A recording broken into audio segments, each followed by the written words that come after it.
Hello everyone, आज मैं आपको ये बताऊंगी कि 8th से 9th में आने में क्या क्या चीज़ें जो है हमें डिफरेंट लगती हैं और बच्चों को फेस करनी पड़ती है एज अ डिफिकल्टी, है ना। तो हम जब भी बच्चे 8th to 9th में आते हैं तो उनको बहुत डराया जाता है कि अब आप सीनियर हो गए हैं, है ना, कि अब आपके पास एग्जाम का प्रेशर बहुत ज़्यादा होगा, सिलेबस बढ़ जाएगा, कंटेंट बहुत ज़्यादा हो जाएगा, पेपर डिफिकल्ट हो जाएंगे एंड न्यूमेरिकल आ जाएंगे, साइंस भी टफ हो जाएगी, कॉन्सेप्ट बहुत ज़्यादा हो जाएंगे। पुफ, सब बच्चे डर जाते हैं, है ना।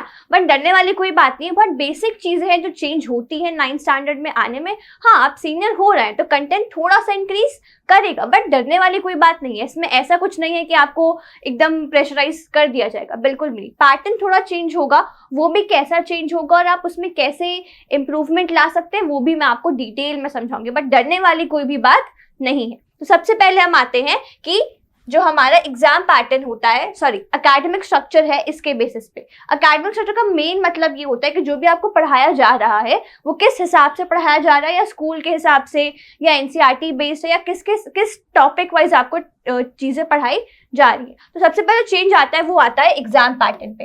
एग्जाम पैटर्न पे कैसे कि क्लास 8th तक क्या होता है कि आपकी जो बुक्स होती हैं और जो आपका पेपर, एग्जाम के पेपर्स होते हैं वो आपके खुद के टीचर्स ही बना रहे होते हैं, या आपके कोई ब्रांचेस हैं स्कूल की तो वही आपस में ही वो पेपर्स एक्सचेंज हो जाते हैं एंड वो उस लेवल का पेपर बनता है। बट 9th में आके क्या होता है कि 9th में आपका प्रॉपर एनसीईआरटी के हिसाब से पेपर बनता है, तो एक फिक्स्ड पैटर्न फॉलो किया जाता है, ठीक है। 9th में आपका प्रॉपर फिक्स्ड पैटर्न यूज किया जाता है। नेक्स्ट आता है ग्रेडिंग सिस्टम। ग्रेडिंग सिस्टम का मतलब ये हुआ कि 8th में क्या होता था कि आपका मान लो कोई क्वेश्चन है, वो आपके स्कूल में मे बी 2 मार्क्स का हो, बट आपका कोई फ्रेंड है सेम क्लास का बट डिफरेंट स्कूल का, उसका वही सेम क्वेश्चन 3 मार्क्स का आता हो, है ना। ये चीज भी पॉसिबल, तो ऐसे केसेस आपको दिख सकते हैं क्लास 8 तक। बट 9 तक वो ग्रेडिंग सिस्टम हो जाता है फिक्स।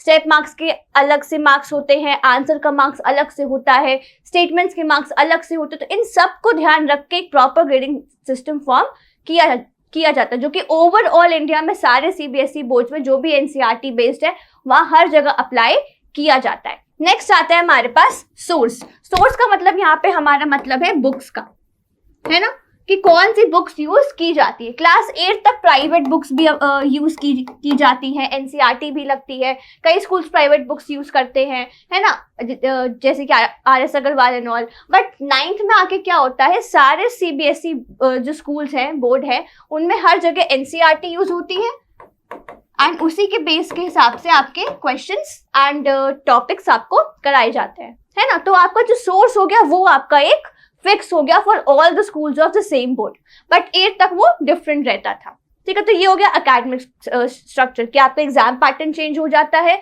9th में आके, थोड़ा टफ हो जाता है but it's not that tough. इतना ही ये नहीं है कि आपका बहुत ज्यादा आप पे प्रेशर आ जाएगा, बिल्कुल भी नहीं। बेसिक्स है जो आपको पढ़ाया जाएगा, ऑब्वियसली बात है उसी में से ही आपका पेपर बनेगा, कहीं बाहर तो पेपर बनेगा नहीं, है ना। नेक्स्ट है हमारा ग्रेडिंग सिस्टम कि आपका जो ग्रेड किया जा रहा है, कोई भी क्वेश्चन या कोई भी आपको स्टेप्स के मार्क्स कहीं नहीं मिल रहे हैं, कहीं मिल रहे हैं, तो ये चीजें 8 तक वैरी कर रही थी, बट 9th में आके ये चीज पूरी की पूरी फिक्स हो जाती है। अगर आपने स्टेप सही किए हैं तो आपको उसके मार्क्स मिलेंगे, अगर आंसर थोड़ा सा इधर उधर हुआ है तो स्टिल आपको स्टेप्स के हिसाब से मार्क्स मिलेंगे, ठीक है। 8 तक थोड़ा सा वैरी करता है। लास्ट था सोर्स की जो बुक्स है वो डिफर करती थी, क्लास 8 तक प्राइवेट बुक्स भी लगती थी, तो जो कंटेंट होता था वो आपका बहुत ज्यादा मैच नहीं कर पाता था आपके अदर स्कूल के सेम क्लास के बच्चों से, है ना। कि मान लो आपको कोई टॉपिक पढ़ाया गया है बट उनको वो टॉपिक नहीं पढ़ाया गया हो, या उनको बहुत शॉर्ट में खत्म कर दिया हो, है ना। बट 9th में आपका पूरा जो कंटेंट है वो थ्रू आउट आपके क्लास के लिए, कोई भी स्कूल हो, बोर्ड अगर सेम है तो आपका कंटेंट भी ऑलमोस्ट सेम ही रहेगा, ठीक है।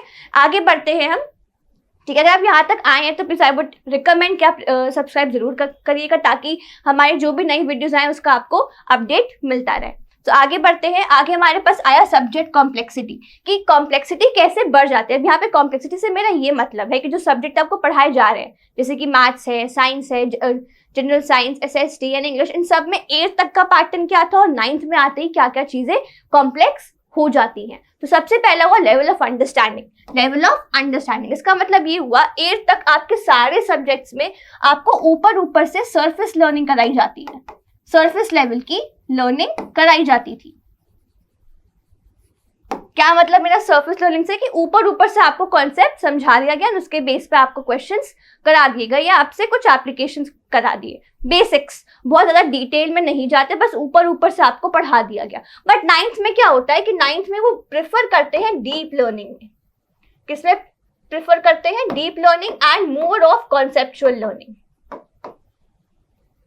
कि आपको कॉन्सेप्ट डीप लेवल तक जाके समझ में आए एंड आपको उस चीज की जो भी नॉलेज है वो अच्छे से मिले, एंड इसी के बेस पे आपको लाइव एग्जाम्पल्स भी कराए जाते हैं, एंड इसी के हिसाब से फिर न्यूमेरिकल्स भी इंट्रोड्यूस होते हैं हमारे साइंस में, है ना। 8 तक आपको जो साइंस थी वो आपकी एक ही जनरल साइंस रहती है, बट 9th में आके ये आपका डिस्ट्रीब्यूट हो जाता है फिजिक्स, केमिस्ट्री, बायो में। अब कंटेंट जब डिफरेंट हो गया तो वो ऑब्वियसली वाला थोड़ा बहुत तो आपको डिफरेंस पता लगेगा ही, ठीक है। तो ये जो चीज है क्लास 9 में आपको इस पे ज्यादा फोकस करना है कि जो डीप लर्निंग है और जो कॉन्सेप्ट आपको पढ़ाए जा रहे हैं वो आप अच्छे से डीप में समझ रहे हैं, उसी के बेस पे आप रियल लाइफ टाइम एग्जाम्पल्स भी प्रैक्टिस कर रहे हैं, ठीक है। आगे बढ़ते हैं, टाइम की बात करते हैं। अब टाइम यहाँ पे क्यों इंपॉर्टेंट है, क्यों डिफर कर रहा है, वो ये है कि क्लास 8 तक आपका शॉर्ट टाइम पढ़ाई से काम चल जाता था, कि आपने मान लीजिए कि एग्जाम से 1-2 हफ्ता पहले पढ़ाई स्टार्ट की, अच्छे से पढ़ा 2 हफ्ता एंड आपने स्कोर भी अच्छा खासा कर लिया। बट 9th में ये चीज पॉसिबल नहीं है। तो क्लास 8 में आपका शॉर्ट टर्म या short period study was enough, वो उतना आपके लिए काफी था, ठीक है। आपने अच्छे मार्क्स भी स्कोर किया, आप कॉन्फिडेंट भी हो कि अरे मैं तो 2 हफ्ता पहले पढ़ के भी अच्छा नंबर ला सकता हूँ या ला सकती हूँ। बट 9th में ऐसा बिल्कुल भी नहीं है। 9th में क्या होता है, 9th में आपको अपनी सेल्फ स्टडी को बढ़ाना पड़ता है, जो कि क्लास 8 तक कुछ बच्चे स्किप भी कर देते हैं, है ना। 8 तक काफी बच्चे सेल्फ स्टडी को स्किप करते हैं या उन्होंने बहुत ही कम लिमिटेड टाइम रखा होता है अपने सेल्फ स्टडी के लिए। बट 9th में आते ही आपको इस पे बहुत ध्यान देना है, ठीक है। सेल्फ स्टडी पे बहुत ज्यादा ध्यान देना है कि आपने अपने स्कूल में 6 to 8 आवर्स अपने यूज किए, फिर आपने ये मान लेते कि 2 आवर्स आपने अपनी ट्यूशन दिए, तो आपके 10 घंटे तो यही हो गए। फिर आपने 8 घंटा अपना स्लीप भी कंप्लीट की, तो आपको अप्रोक्सीमेटली 18 घंटे तो यही खत्म हो गए। तो पूरे 24 घंटे में से आपके पास 6 घंटे बचे। उस 6 घंटे को आप अपने हिसाब से कैसे यूटिलाइज कर रहे हो प्रोडक्टिव वे में, कि आप अपना हॉबीज भी कंटिन्यू कर रहे हो, अपनी पढ़ाई भी बैलेंस कर रहे हो, उसको कैसे मैनेज करना है सेल्फ स्टडी के साथ, ये इंपॉर्टेंट है, ठीक है। आपको अपना लॉन्ग ड्यूरेशन पे भी ध्यान देना पड़ेगा कि आप लॉन्ग टर्म पढ़ाई कर रहे हैं, कि लॉन्ग टर्म स्टडी पे फोकस कर रहे हैं, कि आप आज स्कूल गए, आपको कोई कॉन्सेप्ट समझाएंगे, आपको समझ में भी आ गया वो कॉन्सेप्ट, पर घर आके आपको वो सेम कॉन्सेप्ट दोबारा से खुद को समझाना है और उसके बेस पे क्वेश्चंस भी करने हैं, ताकि वो कॉन्सेप्ट आपके दिमाग से कहीं उड़ ना जाए, ठीक है। और उसके बेस पे सारे क्वेश्चंस आपको बाद में भी क्लियर रहे, ठीक है। आगे बढ़ते हैं स्टडी हैबिट्स पे। स्टडी हैबिट्स कैसे चेंज करनी है हमें अपने लाइक स्टैंडर्ड शिफ्ट होने के हिसाब से, वो ऐसे है कि सबसे पहले आया प्रिपरेशन टेक्निक। प्रिपरेशन टेक्निक क्यों इंपॉर्टेंट है, देखो 8 तक क्या होता था कि आपके पास कंटेंट कम है, सिलेबस कम है, बहुत ज़्यादा कंपटीशन भी नहीं होता है। बट 9th में आते ही कंटेंट थोड़ा सा इंक्रीज करता है, और जैसे कि मैंने आपको बताया कॉन्सेप्ट बेस पे बहुत ज़्यादा ध्यान दिया जाता है। जब कॉन्सेप्ट पे ध्यान दिया जा रहा है तो ऑब्वियसली बात है आपको उस कॉन्सेप्ट को समझने के लिए टाइम देना पड़ेगा, है ना। तो उसके लिए आपको एक टेक्निक या स्ट्रैटेजी फॉर्म करनी पड़ेगी, ताकि आपको जो भी कॉन्सेप्ट पढ़ाया गया है या आपने खुद से पढ़ा है वो आपको रूटेड रहे दिमाग में। ये नहीं कि आज पढ़ा कल भूल गए, तो वो पढ़ाई तो किसी काम की नहीं है ना। तो यहाँ पे प्रिपरेशन टेक्निक बहुत ज्यादा इंपॉर्टेंट है कि आप किस हिसाब से अपना प्रिपरेशन कर रहे हैं। इसमें कुछ चीजें आती हैं, वो सबसे पहला ये हुआ कि आप अपना टाइम टेबल मेंटेन करें। भाई देखो 24 आवर्स ही आपके पास एक दिन में, अब उसको कैसे यूटिलाइज करते हो, आप जल्दी उठ के पढ़ सकते हो, शाम को पढ़ सकते हो, रात को पढ़ सकते हो, आपको उस हिसाब से अपना शेड्यूल मेंटेन करना है, टाइम टेबल मेंटेन करना है। उसके लिए क्या करना पड़ेगा, आपको ये समझना पड़ेगा कि आप सबसे ज्यादा प्रोडक्टिव पढ़ाई कब कर सकते हैं, सुबह कर सकते हैं, या आपको जो टाइम अपने हिसाब से सूटेबल लगता है, ठीक है, वो आपको सेट करना है। उसके बाद इंपॉर्टेंट है कि आप एनसीईआरटी को स्ट्रिक्टली फॉलो करें, यानी कि जो भी चीज आपको बुक में लिखी गई है वो स्टेटमेंट्स आप वर्ड बाय वर्ड आपको अच्छे से समझ में आ रहे हैं, क्वेश्चंस आप सारे कर पा रहे हैं, और इन केस आप नहीं कर पा रहे हैं तो आप अपने जो भी मेंटोर है उनसे वो हेल्प ले रहे हैं। मान लीजिए अगर आपको एनसीईआरटी थोड़ी टफ लग रही है, कुछ वर्ड्स या कुछ सेंटेंस आपको समझ में नहीं आ रहे हैं, टॉपिक वाइज है ऐसा कुछ भी टॉपिक, तो आप उसकी रेफरल बुक्स भी यूज कर सकते हैं। बट आंसर को स्ट्रिक्टली फॉलो करने का मतलब ये हुआ कि जो टॉपिक पढ़ाया, जो भी टॉपिक के बारे में लिखा गया, आपने उसको अच्छे से अडैप्ट कर लिया है और समझ लिया है। ठीक है, नेक्स्ट हम आते हैं डिसिप्लिन में। देखो, सबसे पहले बात की मैंने टाइम टेबल की। टाइम टेबल मेंटेन कैसे कर सकते हो? सेल्फ डिसिप्लिन से मान लो आपने टाइम टेबल बनाया कि मैं 6 बजे उठ के पढ़ूंगा, बट आप उठे ही नहीं, तो डिसिप्लिन तो नहीं आ पाएगा ना, वहां से कंसिस्टेंसी ही नहीं आ पाएगी। 8 तक कंसिस्टेंसी की जरूरत नहीं पड़ती है, आप ऐसे ही आराम से मार्क्स गेन कर लेते हैं, बट 9th से आपको कंसिस्टेंसी अपनी हैबिट में लाना पड़ेगा। तो वो कैसे आएगा? अगर आप रोज आप अपने आप को पुश करो एवरी डे। तो हैबिट बनने में भी कम से कम 21 डेज लगते हैं, अप्रोक्सीमेटली 21 डेज लगते हैं to build a new habit, है ना। तो इसके लिए आपको आज से ही स्टार्ट करना पड़ेगा, ताकि आप 21 डेज या अप्रोक्सीमेटली 15-30 डेज के बाद आपको खुद ही एक पुश अपने आप से मिलेगा कि हाँ यार, मेरे को उठ के पढ़ना है, मेरा टाइम हो रहा है उठने का, है ना। तो ये टाइम है जो आपको अपने आप को देना है, अपने आप को पुश कर थोड़ी सी बात आपको अभी 2 वीक्स करनी है, ताकि आप आगे जाके वो 2 हफ्ते के बाद आप खुद ही अपने आप को बोलो कि हाँ यार, मैंने काफी कुछ अपने में इंप्रूवमेंट किया है, और आपको खुद ही मोटिवेशन आएगा खुद से। ठीक है, नेक्स्ट हम आते हैं प्रैक्टिस आंसर राइटिंग। अब मान लो आपने इंग्लिश में कोई टॉपिक प्रिपेयर किया, कोई चैप्टर आपने, कोई पोम या कोई स्टोरी आपने प्रिपेयर की। अब आपने कहा कि हाँ मैंने ये चैप्टर प्रिपेयर कर लिया, ये मेरा अच्छे से स्टोरी प्रिपेयर है, पर आपने आंसर राइटिंग प्रैक्टिस ही नहीं की। कोई क्वेश्चन था और आपने बस कहा कि हाँ इसका आंसर ऐसे ऐसे होगा and you are done with it, पर आपने इसको लिख के प्रैक्टिस नहीं किया, तो कोई फायदा नहीं। अगर आप लिख के प्रैक्टिस नहीं कर रहे हो तो आप शायद एग्जाम में जाके भी ना लिख पाओ, तो कोई पॉइंट ही नहीं बनता, है ना। तो सबसे इंपॉर्टेंट ये है कि आप जब भी कोई टॉपिक पढ़ रहे हैं, साइंस का, इंग्लिश का, या कोई भी छोटे सब्जेक्ट जैसे SST में आपके हिस्ट्री एंड सिविक्स हो गया, वो आप डिटेल में पढ़ने के बाद, प्रिपेयर करने के बाद उसके क्वेश्चंस को प्रैक्टिस कर रहे हैं। ठीक है, लिख के प्रैक्टिस कर रहे हैं, एटलीस्ट वंस तो आपको वो चीज करनी ही है। उसके लिए सबसे इंपॉर्टेंट क्या है, ये चीज कैसे आ पाएगी? नोट्स मेकिंग से, कि आप अपने चैप्टर के अपने हिसाब से नोट्स प्रिपेयर कर रहे हो चैप्टर वाइज।